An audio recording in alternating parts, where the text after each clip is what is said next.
ഇദ്ദേഹത്തിന് മനുഷ്യയെ കാണാൻ പറ്റില്ല. ഇദ്ദേഹത്തിന് അടുത്താരും വരാൻ പാടില്ല.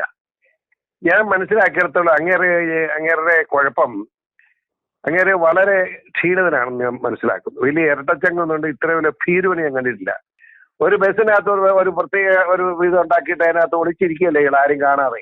ഇയാൾക്ക് എന്ത് പറ്റി? മാനസിക രോഗം പിടിപെട്ട് ഒരു വികലമായ മനസ്സിന്റെ ഉടമയും റൗഡിസം മാത്രം അറിയാവുന്ന ഒരു റൗഡി ഇങ്ങനെ മാനസിക നില വെച്ച് ജീവിക്കുക.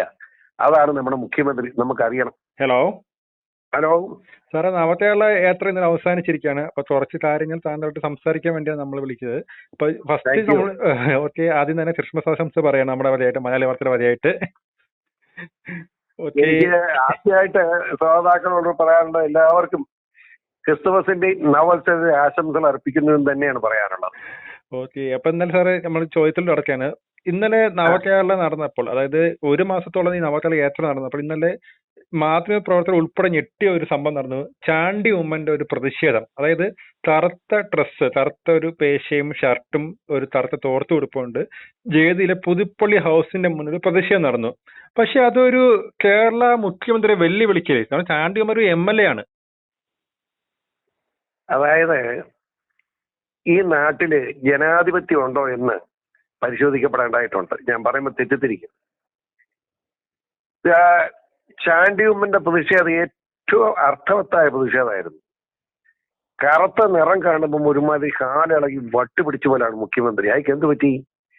മാനസിക രോഗമൊക്കെ പിടിപെട്ടു എന്ന് ഞാൻ പലയിടത്തും പറഞ്ഞതിന് കാരണം അതാ. ഇദ്ദേഹത്തിന് മനുഷ്യയെ കാണാൻ പറ്റില്ല. ഇദ്ദേഹത്തിന് അടുത്താരും വരാൻ പാടില്ല. ഞാൻ മനസ്സിലാക്കിയിടത്തോളം അങ്ങേരുടെ കുഴപ്പം, അങ്ങേരെ വളരെ ക്ഷീണിതനാണെന്ന് ഞാൻ മനസ്സിലാക്കുന്നു. വലിയ ഇരട്ടച്ചങ്ങൊന്നുണ്ട്, ഇത്ര വലിയ ഭീരുവിനെ ഞാൻ കണ്ടിട്ടില്ല. ഊരിപ്പിടിച്ച വാളുകൾക്കിടയിൽ കൂടി പോയ നേതാവാണ് പിണറായി വിജയൻ. അതെ 10-25 വയസ്സുള്ളപ്പോഴാ. ഇപ്പം അങ്ങേരെ ഏറ്റവും ഊരിപ്പിടിക്കാൻ പോയിട്ട് ചാടിപ്പിടിക്കാൻ പറ്റുകയില്ല പുള്ളി. പാവം. ഇത്ര ഭീരുവായ ഒരു മുഖ്യമന്ത്രി ഇല്ല. എന്നെ വിശ്വസിക്കൂ, ധൈര്യമായിട്ട് ഞാൻ പറഞ്ഞു. ഭീരുവാണ് അങ്ങേര്. അങ്ങേർക്ക് ഒരു മനുഷ്യ അടുത്ത് വന്ന ഇൻഫെക്ഷൻ ഉണ്ടാവും നമ്മൾ പേടി, ഒരാളെ അടുപ്പിക്കുകയില്ല. അത് ഉദാഹരണം പറയാം, അപ്പൊ നിങ്ങൾക്ക് മനസ്സിലാവും. ഈയിടെ ഒരു 10-20 വീട് CPM-കാർ 14 കോടി രൂപ പിരിച്ച് അവിടെ 20 വീടുണ്ടാക്കി. അത് വെച്ചാൽ അവിടുത്തെ പല പഞ്ചായത്ത് പ്രസിഡന്റിന്റെ അമ്മയ്ക്ക്, ലോക്കൽ സെക്രട്ടറിക്ക് അങ്ങനെ ഞാൻ കൊടുത്തേ. അത് ആർക്കും കൊടുക്കണം? അവർ കാശ് പിരിച്ച് അവർ കൊടുക്കുന്നു. എത്ര കെട്ടും നമുക്ക് തന്നെ അറിയാം. പക്ഷെ അത് കൊടുക്കാമെന്ന് പിണറായി വിജയൻ ഉച്ചയ്ക്ക് ചോറുണ്ടത് KJ തോമസ് പാർട്ടി സെക്രട്ടേറിയറ്റ് മെമ്പറുടെ വീട്ടിലാണ്. ഈയിടെ അവിടെ വന്ന്, അപ്പോൾ ഭക്ഷണമൊക്കെ അവിടെ ഉണ്ടാക്കിയിരിക്കുക, ഭയങ്കര ആഘോഷമാണ്. ഈയിടെ വന്ന് അങ്ങോട്ട് കയറി ഒരു മടിയില്ല, നേരെ ആ വീടിന്റെ ഒരു മുറിയിലെ മൂലയ്ക്ക് അങ്ങ് ഇരുന്നു കസേരയിട്ട്, മൂലയിലേ. അപ്പം ഇടത്തും വലത്തും പുറകും പൊട്ടക്കിട, ആരും കാണുകയില്ല. അപ്പൊ എല്ലാരും അടുപ്പിക്കല അങ്ങോട്ട്. അപ്പോഴത്തേന് ഈ ഭക്ഷണം പ്രോട്ടോകോൾ ഉണ്ടല്ലോ ഒരു മുഖ്യമന്ത്രിക്ക്. ആകെ ഒരു പ്രോട്ടോകോളും ഇല്ല. അതാ രസം. ബാക്കി കേട്ടോ, ഇങ്ങനെ എന്നിട്ട് ഇവിടെ ഭക്ഷണം ഉണ്ടാക്കിയ ഒരു നല്ല CHP നേതാവ് അവിടെ നല്ല ഭക്ഷണമാണ്, പ്രിപ്പയർ നല്ലതും ചെയ്യും. അയാള് ഒരു ക്യാമറയും കയ്യിലുണ്ട്. നേരെ വന്നു. അപ്പം KJ തോമസ് പനിയപ്പോ ഇതാണ് സഖാവിന് വേണ്ടി ഭക്ഷണം ഉണ്ടാക്കിയ ആളെന്ന് എന്ന് മൂളി പുള്ളി. അപ്പം ഞാൻ ഭക്ഷണമൊക്കെ ഉണ്ടാക്കിയ ആളാണല്ലോ, എന്നെ ഇഷ്ടപ്പെട്ട് കാണുന്ന ചീളങ്ങോട്ട് അടുത്തോട്ട് ചെല്ലിയൻ ഒറ്റ ചാട്ടമാണ് മുഖ്യമന്ത്രി. ഇറങ്ങടാ പുറത്തെന്നും പറഞ്ഞ് ആള് തെറിച്ചു പോയി, പാവം പേടിച്ച്. അയാൾ ഒന്നും കുറ്റം ചെയ്തില്ലല്ലോ, അയാളോട് ചെയ്തതാ ഇത്. അയാൾ ഇനി CPM-ൽ ഇല്ലെന്ന് എന്നോട് പറഞ്ഞു. മനസ്സിലായില്ലേ? ഒന്ന് ആലോചിച്ച് എന്തൊരു കടുങ്കിയ ഇത്. ചോറുണ്ടാക്കി കൊടുത്തവൻ, കറി ഉണ്ടാക്കിയവൻ അങ്ങനെ ഒരു ബഹുമാനിക്കാൻ വേണ്ടി അടുത്തോട്ട് ചെന്നപ്പോ തന്നെ ഇറങ്ങടാ പുറത്തുനിന്ന് ഓടിക്കുക എന്ന് പറഞ്ഞാൽ, അതുപോലെ നീയല്ലേ ഒരു മരിച്ചുവിട്ടിന്റെ കറുത്ത വീടിന്റെ കുഴപ്പം. അതായത് മരിച്ച വീട്ടിൽ കരിക്കൊടി കെട്ടിയിട്ടുണ്ട് അതിന് തൊട്ടിപ്പുറത്ത്. ഇയാൾ അവിടെ ചേർന്ന് കരിക്കൊടി ഉണ്ട്, അത് അഴിപ്പിച്ച് മാറ്റിയതിന് ശേഷം ആ വീട്ടിൽ പോയല്ല. മതിയോ? അത് മാനസിക രോഗിയാണ്. മാനസിക രോഗം പിടിപെട്ട കേരളത്തിന്റെ മുഖ്യമന്ത്രി എന്ന് പറയുന്നത് നമുക്ക് നാണക്കേടാ. അപ്പൊ ഇപ്പൊ എന്ത് ചെയ്തു? ചാണ്ടിയമ്മൻ കറുത്ത ഷർട്ടും മുണ്ടുവിട്ട് നേരെ വീടിന്റെ വാതക്കായിരിക്കും. എന്നെ ഇവർ കൊല്ലാൻ പറ്റുമോ? കേരളത്തിൽ ഒരു MLA കാണിക്കാത്ത സമരമാണ് ചാണ്ടിയമ്മൻ കാണിച്ചത്. ചാണ്ടിയമ്മൻ ഒരു MLA ആണ്. എനിക്ക് ഇഷ്ടപ്പെട്ടു എന്ന് പറഞ്ഞല്ലേ, അത്രയെങ്കിലും ചെയ്യാൻ കഴിഞ്ഞതിന് ഇങ്ങനെ എന്റെ അഭിവാദ്യങ്ങൾ. ഉമ്മൻചാണ്ടിയുടെ ധൈര്യം എന്നാണ് ചാണ്ടിയമ്മൻ കാണിച്ചത്. അതായത് ഉമ്മൻചാണ്ടിയാണ് ഇത്ര പോലും കാണിക്കില്ല. അങ്ങനെ ക്ഷമിക്കൂല. ചാണ്ടിയമ്മൻ ക്ഷമയും അപ്പന്റെ സ്വഭാവമൊക്കെ നല്ലവണ്ണം കയറി വരുന്നുണ്ട്. എനിക്ക് ഇഷ്ടപ്പെടുന്നത് അതുകൊണ്ടാണ്. ഏതായാലും ഞാൻ ഒരു മടിയില്ല, ചുമ്മാ അവിടെ ഇരുന്ന് കൊടുത്തു. മിണ്ടി പോയില്ല, ആരോടും മിണ്ടിയില്ല. പിണറായി വിജയൻ കണ്ടോണ്ടല്ലേ പോയത്. അയാളെ എന്നിട്ട് എന്നെ ചെയ്യാൻ പറ്റും? അവിടെ പോലീസുകാരനെ എന്നറിയോ, പിണറായി വന്നപ്പോഴത്തേന് 10-100 പോലീസുകാർ ഇവനെ നമ്മളെ ചെറുക്കനെ കവർ ചെയ്ത് നിൽക്കുക. അപ്പം പിണറായി കാണത്തില്ലല്ലോ, മനസ്സിലായി. തൊട്ടപ്പുറത്ത് DFIയുടെ രക്ഷാസേന ഉണ്ടായിരുന്നു. ആ ചേന തൊട്ടയ്ക്ക് നന്നായിരുന്നേനെ. അവിടെ കോൺഗ്രസിന്റെ നല്ല നെഞ്ചുറപ്പുള്ള ചെറുപ്പക്കാർ കുറച്ചുപേര് പുറകിലുണ്ടായിരുന്നു. ഞാൻ പിന്നീട് മനസ്സിലാക്കി. എന്തെങ്കിലും സമ്മതിച്ചാൽ വെടിവെപ്പുണ്ടായേനെ. അവിടെ വെടിവെപ്പുണ്ടാക്കിയിട്ട് വന്നേനെ. ആ ശരിയായേനെ. പിള്ളേരുടെ യാത്ര അവിടെ തീർന്നേനെ. ഏതായാലും അത് ചെയ്യാൻ വന്നാലേ ഞാൻ ചോദിച്ച ഈ പിള്ളേരുടെ യാത്രക്കിടയിൽ എല്ലാം സ്ഥിരമായി റൗഡിസം എന്തിനാണ്? എനിക്ക് ഏറ്റവും സങ്കടം തോന്നുന്നത്, ഈ പിണറായിയുടെ പുറകെ വന്ന ഒരു വണ്ടിക്കാരൻ, ഒരു സെക്യൂരിറ്റിക്കാരന്, അവൻ ഈ മുഖ്യമന്ത്രിയുടെ പേഴ്സണൽ സെക്യൂരിറ്റി ഉള്ളവനാ. ഇവൻ ഗൺമന, ഇവന് കാറ് വന്നിട്ട് കാർ വെട്ടിച്ചു വരുന്നൊരു കാലേ കെട്ടി. പാവം കരികുടിയൊക്കെ കഴിഞ്ഞ് നീർന്നിരിക്കാം. മുഖ്യമന്ത്രി കടന്നുപോയി. ആ കടന്നു പോയപ്പോൾ കഴിഞ്ഞ കാറ് വെട്ടി കാല് തകർന്ന് അവൻ വീണപ്പോ ഈ കാറിനകത്ത് ഇവനും കൊണ്ട് ചാടി. അതായത് മുഖ്യമന്ത്രിയുടെ ഗൺമാനാണ് തെണ്ടി. എന്താ ചെയ്തെന്ന് ഒരു ഇരുമ്പ് വടിക്കാണ്, പട്ട അടിക്കുക. ഈ സംഭവം മുഖ്യമന്ത്രി കണ്ടിട്ടില്ലെന്ന് ഇപ്പോഴും പറഞ്ഞുകൊണ്ടിരിക്കുകയാണ്. ആ മുഖ്യമന്ത്രി കണ്ടില്ലല്ലോ. ആ പുള്ളി പറഞ്ഞത് ശരിയല്ല. പുള്ളി നോക്കിയില്ല ഇവനെങ്ങനെ കാണുന്നത്. ഒരു ബസ്സിനകത്ത് ഒരു പ്രത്യേക ഒരു ഇത് ഉണ്ടാക്കിയിട്ട് അതിനകത്ത് ഒളിച്ചിരിക്കുകയല്ലേ ഇയാൾ, ആരും കാണാതെ. മാധ്യമങ്ങളിലല്ലേ ഈ വീഡിയോ വന്നിട്ടുണ്ടായിരുന്നു. മാധ്യമം കൊണ്ട് അയാൾ കണ്ടില്ല. നീ അപ്പോഴോ അയാൾ പത്രം വായിക്കുകയാണ്. പത്രം വായിച്ചാൽ വിവരം ഉണ്ടായാലല്ലോ. അതില്ല, പിന്നെ എന്നാ ചെയ്യാനെ? കൊല്ലാൻ പറ്റുമോ നമുക്ക്? എന്തൊരു സങ്കടകരം എന്നാലോചിച്ച്. വേറൊരു കാര്യം ഞാൻ ചോദിക്കട്ടെന്ന്, ഇങ്ങനെ ഈ 35 ദിവസം യാത്ര ചെയ്തു, കൂട്ടത്തിൽ 20 മന്ത്രിമാര്, ഇവർക്ക് എന്നായിരുന്നു പണി? ഞാൻ വളരെ ബഹുമാനത്തോട് ചോദിക്കുക. അവരെല്ലാം മുഖ്യമന്ത്രിയുടെ തടങ്കലിലായിരുന്നു. ആ 35 ദിവസം ഈ 20 മന്ത്രിമാരെ തടങ്കലാക്കി വെച്ചതിന്റെ മര്യാദ എന്നാ?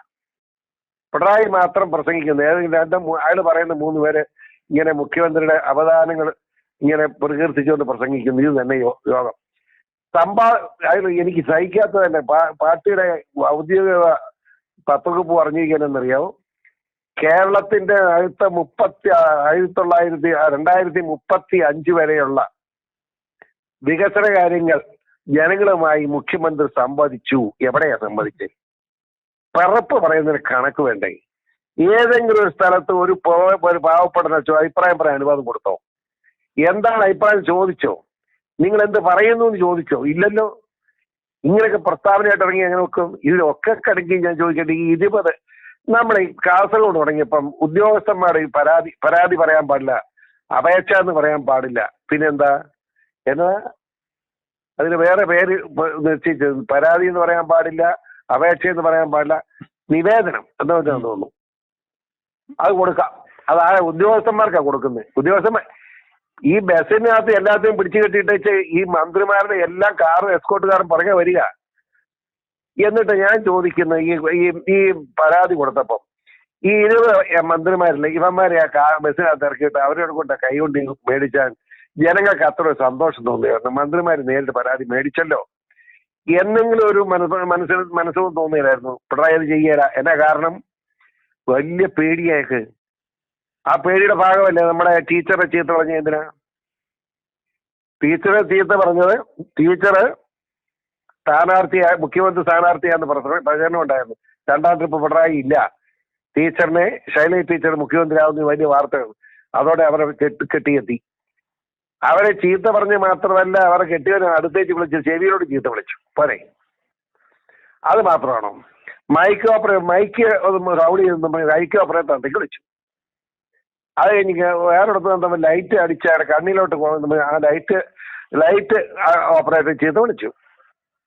ഇതൊക്കെ എന്ത് പറ്റി? മാനസിക രോഗം പിടിപെട്ട് ഒരു വികലമായ മനസ്സിന്റെ ഉടമയും റൗഡിസം മാത്രം അറിയാവുന്ന ഒരു റൗഡി ഇങ്ങനെ മാനസിക നില വെച്ച് ജീവിക്കുക. അതാണ് നമ്മുടെ മുഖ്യമന്ത്രി. നമുക്കറിയണം. എവിടെ പോയി നിൽക്കും ഇത്? ഒന്ന് ആലോചിച്ച്. ക്യാബിനറ്റ് കൂടുന്നു, അവിടെ വെച്ചാ കൂടുന്നു, വഴി വെച്ചാ ക്യാബിനറ്റ്. ഇങ്ങനെ രസമല്ല. ഓരോ ജില്ലയിലും ചെല്ലുമ്പോൾ രാവിലെ ഈ അപ്പവും ദോശയും മുട്ടറോസ്റ്റും. പിന്നെ അയാള് പറയുന്നത് ഇപ്പൊ ചമ്മന്തി ആയിരുന്നു. അത് എന്തുവാട്ടെ? അയാൾ ഇച്ചിരി കോഴിയിറച്ചി ആട്ടിറച്ചി തിന്നാലും എനിക്ക് വിരോധമില്ല.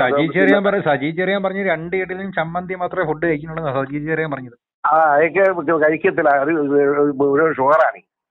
ഷുഗറും കൊളസ്ട്രോളും ഉള്ള അയാൾ എന്നെ ഭക്ഷണം കഴിക്കുക. അയാൾ ഭക്ഷണം കഴിക്കാതിരിക്കുക നല്ലത്. അയാളെ ചുമ്മാ അവധാനം പറഞ്ഞു നടക്കുന്ന ഒരു ഉപജ്ഞാന പോട്ടെ, അയാളെ പറ്റി മിണ്ടാതിരിക്കുക ഭേദം. ഏതായാലും ഞാൻ ചോദിക്കുന്നത്, ഈ പോക്ക് പോയിട്ട് അവിടെ ഏതെങ്കിലും ഒരു പാവപ്പെട്ട തൊഴിലാളിയെ കയറ്റിയിരുത്തി സംസാരിച്ചോ? അവിടുത്തെ പാറമടക്കാരൻ, അവിടുത്തെ സ്വർണ്ണക്കടക്കാരൻ, അവിടുത്തെ ഏറ്റവും വലിയ സമ്പന്നൻ, പിന്നെ വിവിധ മത വിഭാഗങ്ങളിൽപ്പെട്ട ആളുകളെയൊക്കെ വിളിച്ചു. അച്ഛനെ വിളിച്ച് അച്ഛൻ വരാതിരിക്കുമോ? മുഖ്യമന്ത്രിയെ വിളിക്കുന്നു. അങ്ങനെ എന്നിട്ടുണ്ട്. അവരോട് പോലും സംസാരിച്ചോ? ഒരു കാര്യമില്ല. അയാളെ അഭിപ്രായം പറഞ്ഞ് ഇറങ്ങി പോയി, അത്ര തന്നെ. ഞാൻ ചോദിക്കുന്ന, കമ്മ്യൂണിസ്റ്റ് പാർട്ടിയുടെ പേര് പാവപ്പെട്ട തൊഴിലാളി വർഗത്തിന്റെ പേരും പറഞ്ഞ് അധികാരത്തിൽ വന്ന പിണറായി വിജയൻ ഏതെങ്കിലും ഈ 14 ജില്ലയിലും നടത്തിയ യോഗങ്ങളിൽ ഏതെങ്കിലും ഒരു CA2 ഉത്തരവാദിത്വപ്പെട്ട ആളെ ആ യോഗത്തിൽ പങ്കെടുപ്പിക്കാനുള്ള മര്യാദ കാണിച്ചോ? ധാർമ്മികത എന്താണെന്ന് ആള് പരിശോധിക്കട്ടെ. ഇവിടുത്തെ സഹാക്കന്മാർക്ക് വേറെ പണിയൊന്നുമില്ല. ഈ എന്താ വിളിച്ചു നടക്കാൻ? എന്ന് വിളിക്കുന്നു. വിളിച്ചിട്ട് എന്താ കാര്യം? വിളിച്ചിട്ട് കാര്യമുണ്ടോ? ഇതായത് സ്റ്റാലിൻ, അതുപോലെ സ്റ്റാലിൻ, മുസോളിനി, അതായത് ഫാസിസമാണിത്. ആ ഫാസിസത്തിന്റെ ഏറ്റവും വികൃതമായ ഒരു മുഖമാണ് പിണറായിയുടെ പുറത്തു വരുന്നതെന്ന് ആദ്യം നിങ്ങൾ മനസ്സിലാക്കുക. അത് പറയുമ്പോൾ എന്നോട് ആരും പടങ്ങിട്ട് കാര്യം, ഞാൻ വസ്തുതാപരമായിട്ട് കാര്യങ്ങൾ പറയാതിരിക്കാൻ എനിക്ക് പറ്റുമോ? ഫാസിസ്റ്റാണ്. ഫാസിസത്തിന്റെ ഏറ്റവും വികൃതമായ മുഖമാണ്. മനസ്സിലായില്ലേ? എത്ര ഭീകരമെന്ന് ആലോചിച്ച് നോക്കി. മനുഷ്യനെ കാണാൻ പാടില്ല, കറുപ്പ് കാണാൻ പാടില്ല, കറുത്ത കൊടി കാണാൻ പാടില്ല. ഈ കറുത്ത മനുഷ്യനെ കാണരുതെന്ന് പറഞ്ഞാൽ വലിയ വിഷമമായി പോകുമല്ലോ. അപ്പൊ എല്ലാവരും വെളുത്ത പെയിന്റ് അടിച്ച് കിടക്കേണ്ടി വരില്ല ഇനി കേരളത്തിൽ. ദയനീയമാണ്.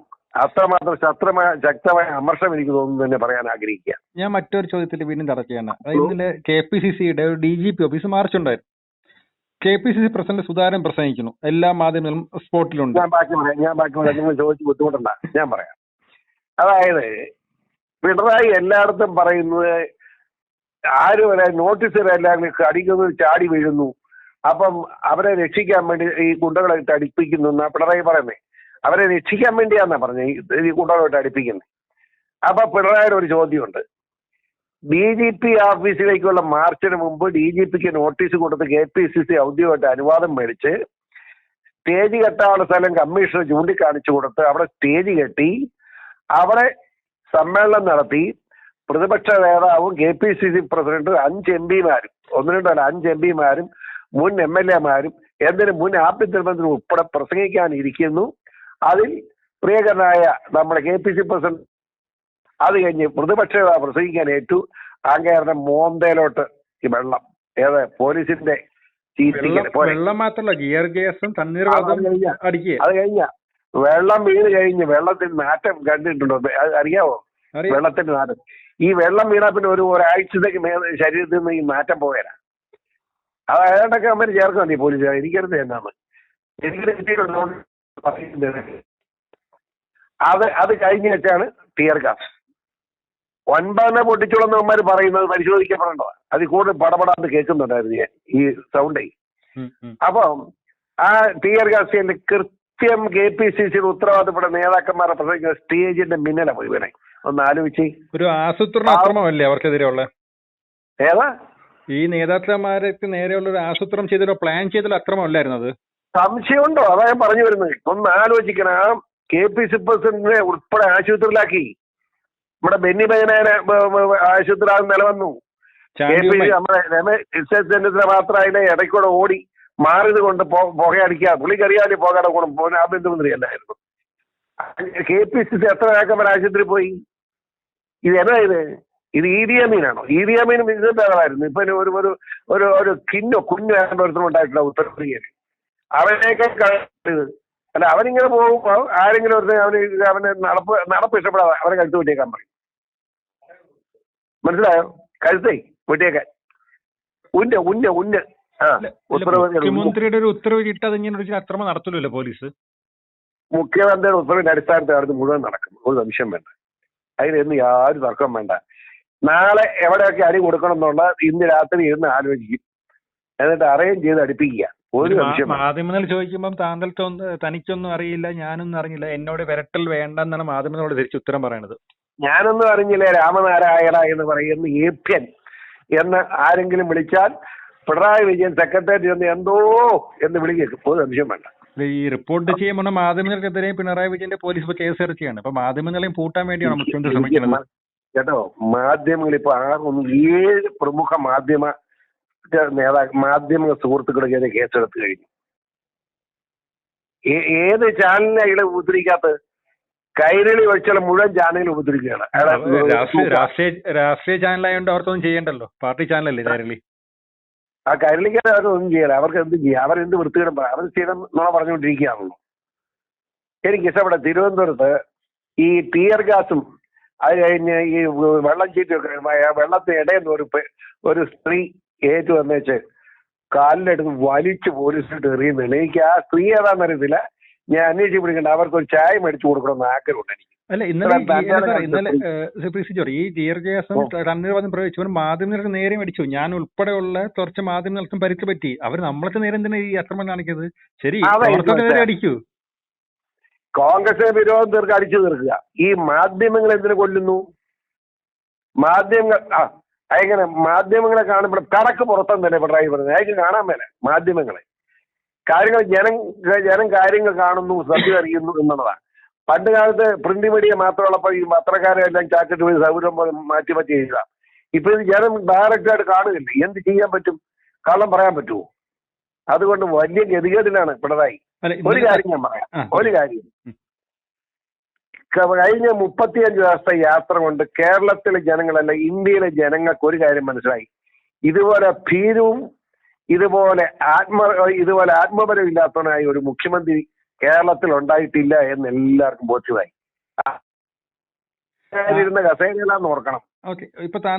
സച്ചിദാനന്ദ കസേരയിലാ.